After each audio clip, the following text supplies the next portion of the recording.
Muchas gracias, don Ricardo, por su buena interpretación, su inspiración. Esto es de autoría suya, ¿no? ¿No? Ah, bueno, parece que sí.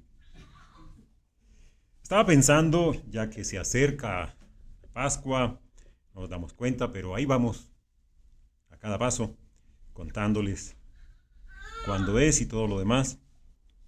Y quería tener un tema un poco más técnico para empezar a ambientarnos en lo que todo el significado, todo el trasfondo que hay, pero no era capaz, no salía bien el tema y de pronto ocurre este suceso tan inesperado y dije, tengo que cambiar de tema. Está muy parecido, muy conectado con el tema inicial. No soy yo quien inspira, es Dios quien inspira. Quiero relatarles un poco lo que puedo de lo que nos sucedió. Esto fue el martes y el jueves. Eh, yo estaba en la oficina y de pronto siento ese ruido, ese crepitar. Yo miro por la ventana y veo a nuestra gata asustada, mirando paralizada lo que está pasando al frente. Y en ese momento suena el timbre y es el vecino que había provocado el incendio. Obviamente no fue una cuestión accidental. Y nervioso me dice, don Jaime, llame a los bomberos. Él tenía una bombita de esas y con ese fuego tan grande se sentía el calor, obviamente. Él trataba de mojar ahí, pero entonces yo no tenía en ese momento el radioteléfono. Janet estaba por abajo, loma abajo. Yo no sabía qué hacer. Lo único que acerté en ese momento es, yo no me sé el número del teléfono, uno tiembla, obviamente, porque lo más cerca que había estado un incendio era en la pantalla del televisor, pero enfrentarlo con piel es otra cosa. Y lo único que acerté fue a quitar el carro porque estaba en el medio y cuando llegaron los bomberos me dijo eso fue muy bueno porque donde coja gasolina hubieran tenido una explosión. Y después, entre otras cosas, haciendo un repaso de los sucesos, me acordé que bueno sería tener un buen extintor al alcance. Pero apenas me acordé que por ahí debe haber un extintor. Era tanto el nerviosismo que cuando finalmente fuimos a conectar las mangueras y todo lo demás, yo no me acordé que más cerca de donde estaba el fuego había una llave de agua. Son cosas que a uno le pasan en cuestión de segundos. Para no dilatar mucho e ir al foco de la cuestión, finalmente logro enviar un mensaje y me dan el número de bomberos. Yo no sabía, yo no me acordaba que yo lo tenía. Pero el nerviosismo es tal que uno no acierta. Estaba yo tratando de comunicarme con una manguera, con la mano ocupada, y me dicen que tiene que mandar fotos del evento. Y esto no puede ser. Tiene que mandar un video. Y yo me enojé con la persona, fue una mala reacción, pero es por el nerviosismo y todo lo demás. Y pues si no quieren venir, que no vengan. Eh, Después, obviamente, me disculpé porque fue cuestión del momento, nerviosismo. Pero entonces me explicaron, no, es que ellos tienen que saber qué cargan y todo lo demás. Yo dije, ah, bueno, sí tiene sentido. Lo cierto es que esto me lleva a decir lo que uno no agradece. Yo esperaba que ante la magnitud de esto es alrededor de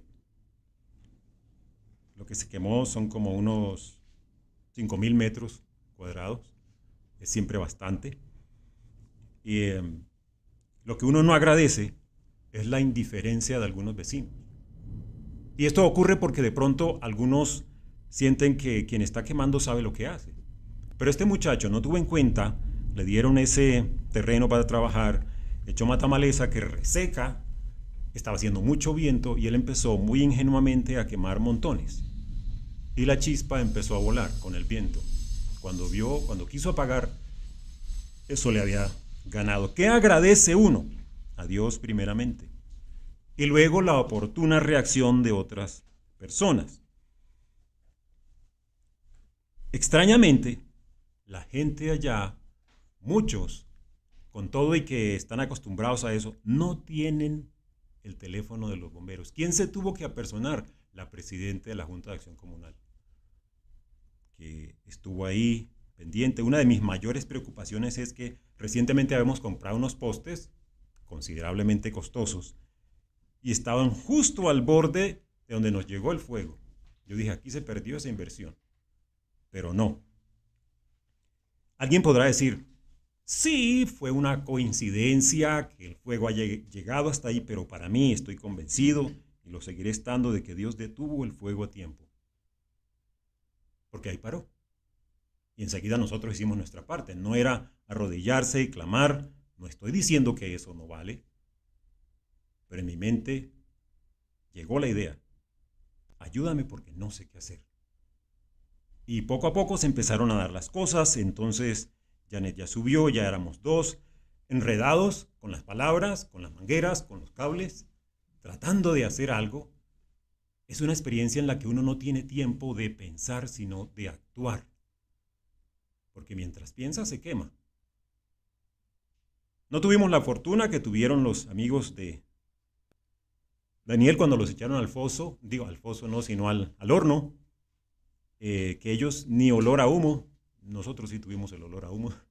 Lo trajimos con nosotros.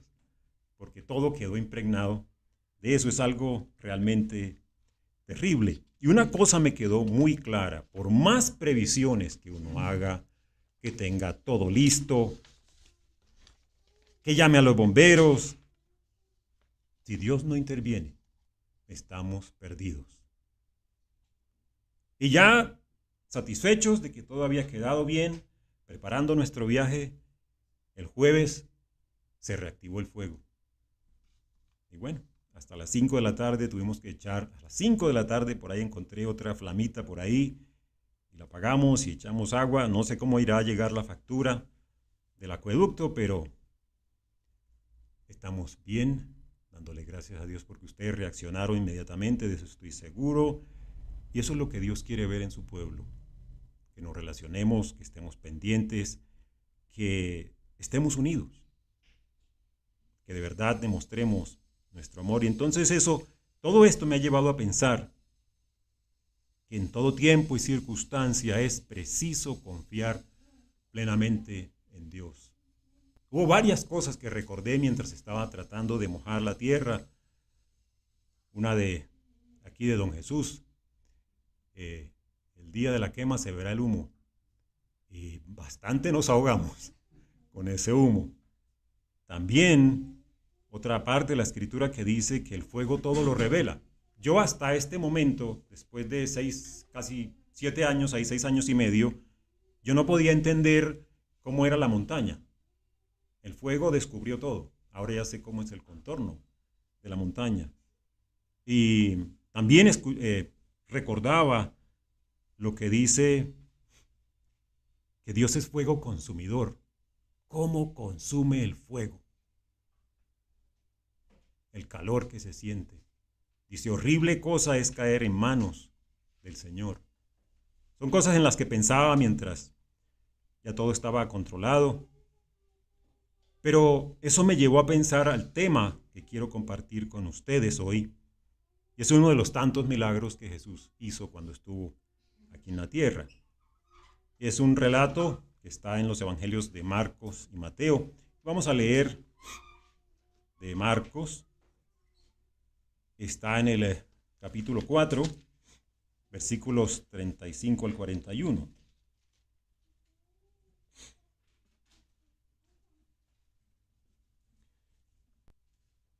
Marcos capítulo 4, empezando en el versículo 35. Ese día, al anochecer, les dijo a sus discípulos, crucemos al otro lado. El título para este mensaje es El milagro de cruzar. El milagro de cruzar. Versículo 36. Dejaron a la multitud y se fueron con él en la barca donde estaba. También lo acompañaban otras barcas. Se desató entonces una fuerte tormenta y las olas azotaban la barca, tanto que ya comenzaba a hundirse. Jesús, mientras tanto, estaba en la popa durmiendo sobre un cabezal. Así que los discípulos lo despertaron. ¡Maestro!, gritaron, ¿no te importa que nos ahoguemos? Él se levantó, reprendió al viento y ordenó al mar, silencio, cálmate. El viento se calmó y todo quedó completamente tranquilo. ¿Por qué tienen tanto miedo?, dijo a sus discípulos. ¿Todavía no tienen fe? Ellos estaban espantados y se decían unos a otros, ¿quién es este que hasta el viento y el mar le obedecen? Crucemos al otro lado. Esto que Jesús les dijo a sus discípulos es exactamente lo que nos dice hoy Dios en el sentido espiritual, es decir, avancemos hacia el reino de Dios. Ya estamos en esa travesía. Por decirlo así, desde el mismo momento en que tomamos la decisión de bautizarnos, estamos embarcados. Aquí vamos. Quiero hacer este comentario, así como seguramente ninguno de los discípulos que iba con Jesús en la barca hubiera considerado saltar al agua, porque la barca era su refugio, ni siquiera remotamente lo hubieran considerado. Igualmente nosotros debemos tener algo muy claro el día de hoy. Sería una locura pensar en desistir, en arrojarnos o lanzarnos por fuera de la barca, abandonar este camino de vida. Siguiendo la analogía de la travesía, si saltáramos, si abandonáramos, rápidamente nos ahogaríamos. ¿En qué? En las profundas, tenebrosas, negras y turbulentas aguas de la corrupción por el pecado que hay en este mundo. Ahora, es claro que no estamos exentos de pecar, pero sin duda procuramos siempre alejarnos del pecado lo más posible, así como los discípulos querían estar secos, pero dice que entraba agua a la barca. Para entender un poco cómo había o qué había sucedido, qué es lo que estaba pasando, es bueno ver que Marcos desde el capítulo 1 relata todo lo que Jesús había estado haciendo. Por decirlo en palabras modernas, tenía una agenda bastante apretada, hablándole a la gente, sanando enfermos, caminando de un lado para otro, a pie, caminando a pie, porque hoy caminamos de muchas otras maneras. Y seguramente tuvo un sueño placentero. Crucemos al otro lado. Como dicen, él lo hizo con su hecho pensado, voy a descansar un rato. ¿Qué le puede asustar a Jesús? Pues absolutamente nada. Sin embargo, no fue lo mismo para sus discípulos. Es muy probable que Jesús tuviera ese cansancio acumulado. ¿Han experimentado el placer de dormir profundamente después de mucha actividad? Lo cierto es que de forma súbita se generó la tormenta y lo que entiendo es que como este mar de Galilea está encerrado entre montañas, se forma como un embudo y pasan vientos muy fuertes. Y eso afecta las aguas y por eso las tormentas. Y obviamente nuestro Señor habrá estado tan cansado que no le perturbó el sueño. ¿No les ha pasado? A mí me ha pasado varias veces que uno se acuesta y después yo le pregunto a mi esposa, ¿y fue que llovió anoche? Es eso. Ese era exactamente el mismo tipo de sueño por el cansancio que tenía nuestro Señor. Y los discípulos, ellos pues cuando se embarcaron, estaban tranquilos, porque pues iba el Señor. Sin embargo, ante la prueba, ante la adversidad, perdieron la fe. Ellos empezaron a navegar por vista y no por fe. ¿No te importa que nos ahoguemos? fue dramático. No hay duda de que fue dramático. Ese fue el mismo sentimiento que Janet y yo experimentamos. Ahora, yo no me paré a reclamarle a Dios, nos vamos a quemar. No, usted haga lo que pueda. Yo miré en un momento y dije, ¿qué es lo peor que puede pasar? Que se pierda todo, pero que no se pierda o que no salgamos afectados.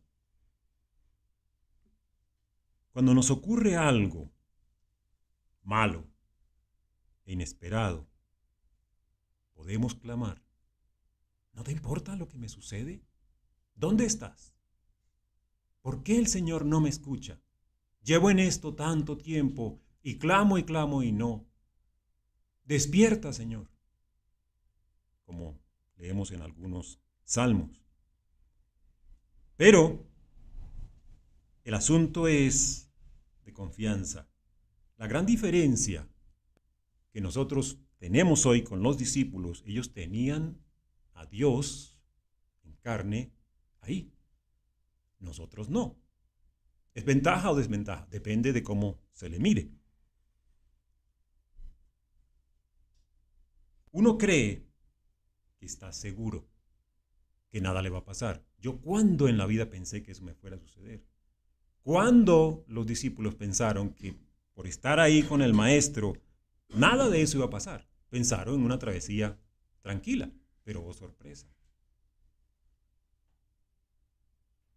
Ahora, no creerle a un ser humano es normal, pero no creerle a Dios, si bien sucede, no es saludable. Es normal también. Por eso jamás desconfiemos de Dios. Si desconfiamos de Dios, si por alguna razón nos sentimos tentados a desistir, ¿qué va a pasar? ¿Qué es lo primero? Imaginémonos que estamos en una barca. Si saltamos en el mar, vamos a tragar agua. Salada, desagradable. ¿Qué vamos a encontrar nosotros en el mundo si desistimos? Recordemos que hicimos la decisión de cruzar hacia el reino de Dios. ¿Qué vamos a encontrar en este mundo? Ese mismo amargo de esta sociedad. Volvamos al relato. ¿Sabía Jesús que iba a ocurrir una tormenta? Eso no es relevante. Lo que sí es importante es saber que Dios siempre nos va a librar de nuestras tribulaciones. La mejor manera de aprender una lección es con la práctica. ¿Saben cómo en el colegio, en la universidad, los profesores explican el concepto y después dejan una cantidad de ejercicios? Desarrollen estos ejercicios, porque así se refuerza el concepto. Asimismo, nosotros leemos en la Biblia los conceptos de fe y después vienen las pruebas de una u otra índole. Con la salud, con la seguridad, con la protección física, y tenemos que superarlas. A veces los profesores no avisan. Siempre recurro a eso de los parciales que hay y los muchachos se preparan, estudian, pero a veces los profesores no avisan. Lo mismo pasa con nuestra vida. Sabemos qué cosas nos conducen a problemas, a dificultades y tratamos de evitarlos y estamos preparados, pero cuando llega la prueba y no sabíamos lo que iba a suceder. ¿A mí? ¿Yo? ¿Por qué? Si todo estaba en orden. Un detalle importante. Yo vi que el muchacho estaba quemando allá abajo, pero eran fuegos pequeños. Y no quise revisar de nuevo porque me confié. La confianza que mata. Yo sentía que iba creciendo, pero él esperó demasiado tarde. Yo debía haber chequeado. Pero en fin, ¿por qué Dios permite que nos pasen cosas malas? Es muy sencillo. Si nosotros, dice un comentario, si nosotros pudiéramos escoger las pruebas, escogeríamos las más fáciles. Es como cuando el profesor le dice, ¿de qué quiere que les haga el examen? Ah, de esto y esto, en lo que uno se sabe seguro y sabe que va a tener éxito. Pero recordemos la promesa de 1 Corintios 10:13, no voy a ir allá, ustedes la conocen muy bien, la conocemos muy bien, que no nos dará una prueba más allá de lo que podemos soportar. Entonces, si la estamos pasando, es porque la podemos soportar, es porque vamos a tener éxito. Pero eso ocurre sí y solo sí, como se dice en el argot de la matemática, si tenemos la fe de que podemos vencer. Parafraseando, hice este parafraseo de Hebreos 11:1. La fe es la certeza de la victoria o la solución. La solución que se espera en la convicción de tener la ayuda que uno no ve. Yo no vi ángeles allá, pero yo sabía que Dios me iba a proteger. Estuve dispuesto a dejar, bueno, si se quema todo, yo no sé qué va a pasar. Pero enseguida no me quedé pensando en, y tengo esto, y tengo aquello. No, la vida. Tenemos que recomenzar de ceros, pero bendito sea Dios que nada de eso ocurrió. Lo único y más importante es recordar que la victoria y la ayuda no son necesariamente como las hemos imaginado. Ese problema es muy frecuente en nosotros, los humanos. La fe incluye un cambio de mentalidad. Es un ámbito completamente diferente. Pero más importante que la mente es del corazón. Y ese cambio no ocurre en una sola prueba. Por eso seguimos viviendo, porque estamos siendo entrenados. Díganme de un personaje que no aprendió la lección en esa travesía, uno de los discípulos de Cristo. Pedro. ¿Por qué? Porque más adelante relata el episodio de cuando él le preguntó, si eres tú, manda que yo vaya a ti. Entonces Pedro estaba en entrenamiento. Él no aprendió y se hundió. Pero eso no fue tan grave como cuando el Señor murió. Esa prueba fue mucho más grande. Pero más adelante vemos que Pedro sí aprendió. Vayamos por favor a Hechos 12, 6, 11. Hechos capítulo 12, comenzando desde el versículo 6. Esto es cuando Pedro escapa milagrosamente de la cárcel. Hechos 12, comenzando versículo 6 hasta el versículo 11. La misma noche en que Herodes estaba a punto de sacar a Pedro para someterlo a juicio, este dormía entre dos soldados, sujeto con dos cadenas. Unos guardias vigilaban la entrada de la cárcel. De repente apareció un ángel del Señor y una luz resplandeció en la celda. Despertó a Pedro con unas palmadas en el costado y le dijo, date prisa, levántate. Las cadenas cayeron de las manos de Pedro. Le dijo además el ángel, vístete y cálzate las sandalias. Así lo hizo, y el ángel añadió, échate la capa encima y sígueme. Pedro salió tras él, pero no sabía si realmente estaba sucediendo lo que el ángel hacía. Le parecía que se trataba de una visión. Pasaron por la primera y la segunda guardia y llegaron al portón de hierro que daba a la ciudad. El portón se les abrió por sí solo y salieron. Caminaron unas cuadras y de repente el ángel lo dejó solo. Entonces Pedro volvió en sí y se dijo, ahora estoy completamente seguro de que el Señor ha enviado a su ángel para librarme del poder de Herodes y de todo lo que el pueblo judío esperaba. Aquí vemos que Pedro finalmente, una vez que recibe el Espíritu, entonces ya está capacitado. Ese es alguien que nos da ejemplo. Ya Pedro no era un discípulo, sino que se había convertido en un apóstol. Debemos preguntarnos nosotros continuamente si seguimos siendo discípulos, y toda la vida lo seremos, pero si más aún somos apóstoles. La gran diferencia es que el discípulo es el que muestra la capacidad de aprender, y en eso hemos estado, pero debemos pasar al otro estado, que ser apóstoles. Porque ¿cuál fue la misión que encargó nuestro Señor antes de irse? Hagan discípulos. Y el discípulo finalmente se convierte en un apóstol, porque apóstol es enviado. Y ellos fueron enviados a hacer más discípulos. Nosotros entonces,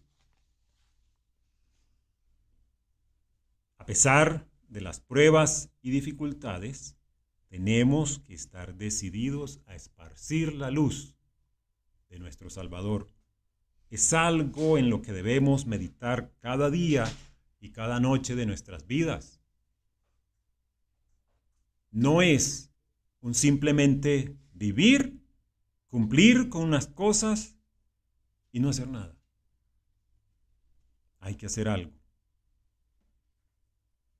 Hay otro punto importantísimo en este relato, y es que recordemos que al menos 4 de los discípulos eran pescadores. O sea, ellos conocían el medio de estar en el mar y todo lo demás, y sin embargo también estaban asustados. ¿Qué significa esto para nosotros hoy? Hay muchas áreas de nuestras vidas en las que pensamos somos fuertes, y llega la prueba, y decimos, ¿qué está pasando?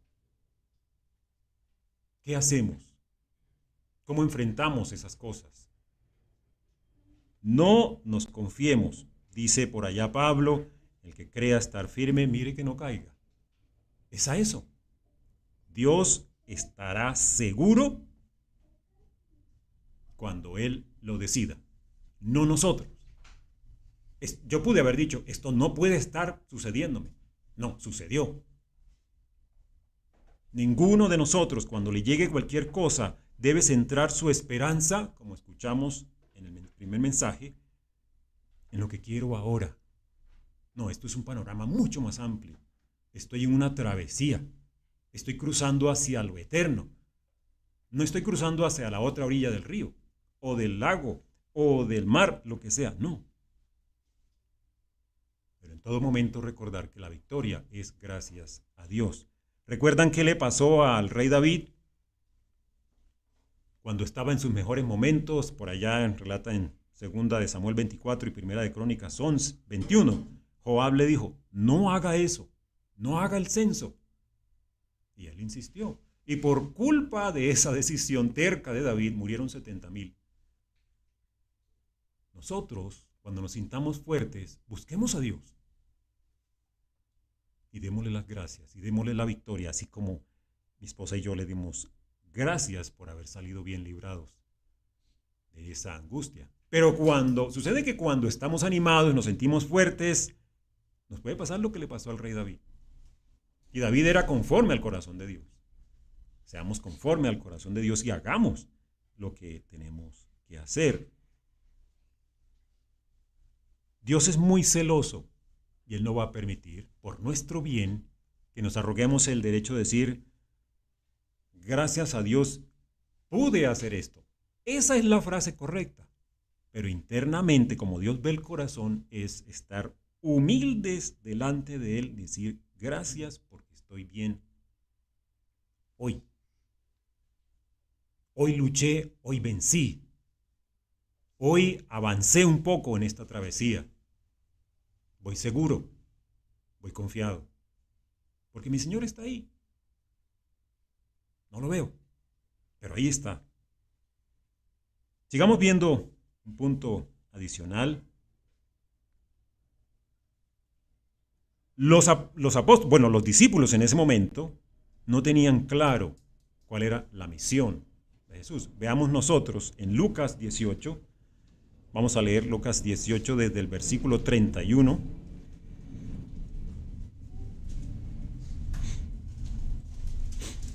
Lucas 18, 31 al 34. Entonces Jesús tomó aparte a los 12 y les dijo, ahora vamos rumbo a Jerusalén, donde se cumplirá todo lo que escribieron los profetas acerca del Hijo del Hombre. En efecto, será entregado a los gentiles, se burlarán de él, lo insultarán, le escupirán, y después de azotarlo lo matarán, pero al tercer día resucitará. Los discípulos no entendieron nada de esto. Les era incomprensible, pues no captaban el sentido de lo que se les hablaba. Entonces, como dije, imaginemos el desconcierto cuando vieron a su Señor crucificado. Murió, se acabó esto. Ya no fue más. Pero entonces viene la revelación y ellos entienden con claridad qué era lo que iba a suceder. Esta es la lección para nosotros. La claridad que debemos tener. Esa misma fe que finalmente ellos desarrollan ya siendo apóstoles enviados, es la misma fe que ha llegado a nosotros. Recordemos la oración de Jesús allá en Juan 17. Que llega a nosotros por la predicación de los que nos antecedieron en este camino. Solo que falta hacer, practicar diariamente, estar seguros y que nosotros reflejemos esa confianza. Donde quiera que vayamos, siempre mantengamos una actitud de fe. Hay una palabra que no es muy frecuente que la usemos, de pronto alguien lo haga, y es capitular. Hay 4 sinónimos: rendirse, entregarse, ceder, transigir. Nosotros no nos rendimos en la lucha, no entregamos nuestra voluntad al mal, no cedemos ante las tentaciones, no transigimos o negociamos con las leyes de Dios. Y aquí es oportuno leer 2 Corintios 4, que escribió el apóstol Pablo, 2 Corintios 4, comenzando en el versículo 7. Vamos a leer 4 versículos. 2 Corintios 4, comenzando desde el versículo 7. Dice así: pero tenemos este tesoro en vasijas de barro para que se vea qué tan sublime poder viene de Dios y no de nosotros. Nos vemos atribulados en todo, pero no abatidos, perplejos, pero no desesperados, perseguidos, pero no abandonados, derribados, pero no destruidos. Donde quiera que vamos, siempre llevamos en nuestro cuerpo la muerte de Jesús, para que también su vida se manifieste en nuestro cuerpo. Eso somos nosotros. A veces la barca sube y baja y sabemos qué tenemos que hacer, pero tenemos que hacerlo. No es simplemente un deseo etéreo por allá, imaginado. No, es una frase contundente. Crucemos. Eso es lo que quiere nuestro Señor. Recordemos que les dijo Jesús: ¿cómo es que no tienen fe? Parafraseando es: ¿cómo es que no se dan cuenta que yo soy Dios en la carne y tienen miedo? La misma exhortación y reprensión se nos hace hoy. Todo esto está escrito, según dice 1 Corintios 10, 11 y 12, como ejemplo que les sucedió a ellos, no solo a los israelitas, sino a toda la historia y de la que venimos leyendo. Entonces nosotros hoy, teniendo toda la información, tenemos menos excusa para decir: ya no puedo más. ¿Qué puede haber que nos haga decir: ya no puedo más? Me salgo. ¿Para dónde voy a ir? Si me lanzo de la barca, me voy a ahogar. La voy a pasar mal si me lanzo y después quiero alcanzarla. Leamos Hebreos 12:1. Hebreos 12, capítulo 12, versículo 1.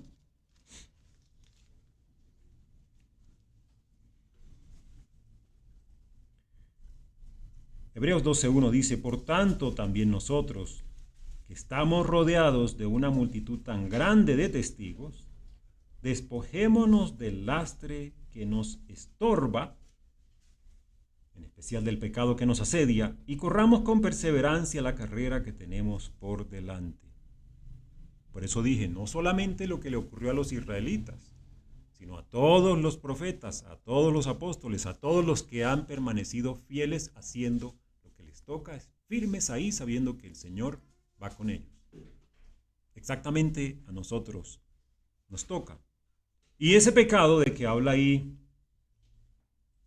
Hebreos es lo que habla Gálatas 5, 19, 21. Yo lo voy a leer de la versión Dios habla hoy, si ustedes me quieren acompañar. Gálatas 5, 19, 21. Dice así Gálatas 5, 19 al 21. Es fácil ver lo que hacen quienes siguen los malos deseos. Cometen inmoralidades sexuales, hacen cosas impuras y viciosas, adoran ídolos y practican la brujería, mantienen odios, discordias y celos, se enojan fácilmente, causan rivalidades, divisiones y partidismos, son envidiosos, borrachos, glotones y otras cosas parecidas. Les advierto a ustedes, como ya antes lo he hecho, que los que así se portan no tendrán parte en el reino de Dios. Basta con una sola manifestación de estas cosas para estar en pecado. Cualquier cosa que no se ajuste a lo que luego relata el versículo 22, que es el fruto del Espíritu, entonces no es bien recibido por Dios, no es aprobado.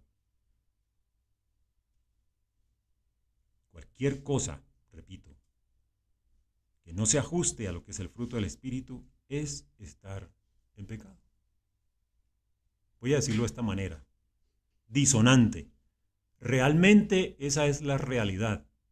Es una disonancia, pero de pronto es para que se nos quede que cualquier cosa que no esté contemplada en los frutos o el fruto del Espíritu es pecado.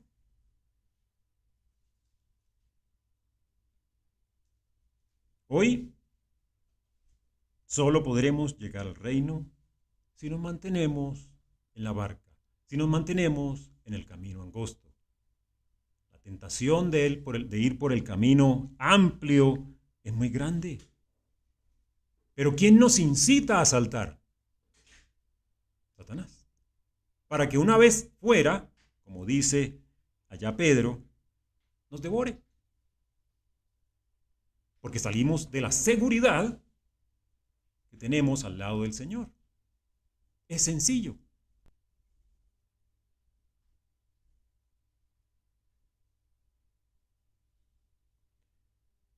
Tengamos en cuenta lo siguiente.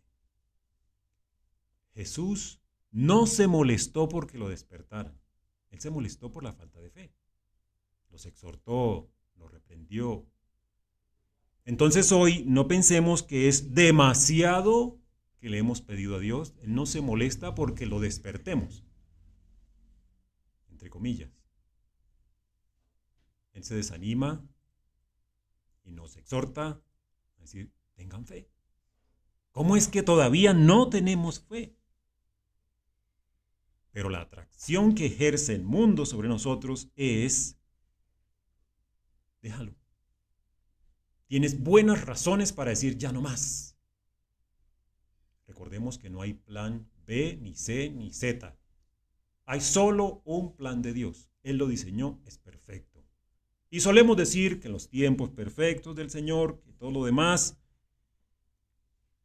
Pero por allá dice Juan, en el capítulo 2, versículo 17, primera de Juan. No lo voy a leer, solamente lo menciono. Que el mundo pasa y sus deseos, pero el que hace la voluntad de Dios permanece para siempre. Eso es. ¿Qué nos ofrece el mundo? Lo mismo que teníamos cuando salíamos de él. La lucha es continua. Hay que ir en la barca, hay que decir, esto va a pasar, independiente de lo que nos suceda en la vida. Estamos en una travesía espiritual. Esto no es, voy a vivir eternamente en esta carne. Dios nos escucha las oraciones cuando estamos enfermos, pero cuando ya no hay sanación, es porque ya viene cerca. Como dijo Pedro, el Señor ya me avisó que voy a dejar este cuerpo. Entonces, si oramos y no hay resultados, ya está cerca. Independiente de la edad o la circunstancia, Dios sabe. pero yo voy confiado. Ese es el punto que queremos resaltar. Es muy fácil preocuparse por lo que no sé. Claro, yo estaba preocupado. Pero leamos, voy a tomarme unos minutos. Leamos Romanos 8. Fácil preocuparse, pero veamos, recordemos estas palabras de ánimo en Romanos 8. Leamos versículo 31. ¿Qué diremos frente a esto? Romanos 8:31. ¿Qué diremos frente a esto? Si Dios está de nuestra parte, ¿quién puede estar en contra nuestra? Eso fue lo que debieron haber pensado los discípulos. El Señor está aquí, simplemente digámosle, Señor, estamos nerviosos. Pero ellos dicen, ¿no te da cuidado que perecemos? Sí, Dios tiene cuidado. Versículo 35. Ahí refuerza este punto. ¿Quién nos apartará del amor de Cristo? ¿La tribulación o la angustia? ¿La persecución, el hambre, la indigencia, el peligro, la violencia, el fuego? No, eso no lo dice. ¿El agua? ¿Qué? ¿Los problemas, los disgustos? ¿Las desavenencias entre nosotros? Porque las hay. Aquí sigo. Si yo me disgusté con mi hermano, porque es muy probable que me disguste con mi hermano, que yo no esté de acuerdo con algo. ¿Qué queremos reflejar? ¿Luz u oscuridad? La luz, por supuesto. Voy a seguir, solamente clamo a Dios, aclárame, por favor, humildemente, me humillo, dame claridad sobre este asunto.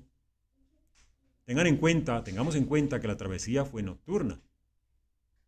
Y a veces en la noche es cuando ocurren cosas y nos levantamos sobresaltados, díganmelo a mí. Pero Dios está ahí. Cuando quiera, si la vida está en peligro, si ya terminamos, ¿cuántos hermanos han muerto trágicamente? No estoy siendo aquí trágico, pero trato de ser real. Estamos en esta travesía. Y cada cosa, a mí personalmente, esta experiencia me dejó claro. Aquí veo la mano de Dios. Para mí, para mi fe. Alguien puede decir, sí, fue una candelita. No. Una cosa es vivirla detrás del televisor, la imagen que ustedes vieron, y otra estar allá, con ese calor sin saber qué va a pasar. Primera de Juan 3. Esa es la penúltima escritura. Primera de Juan 3. Versículo 18.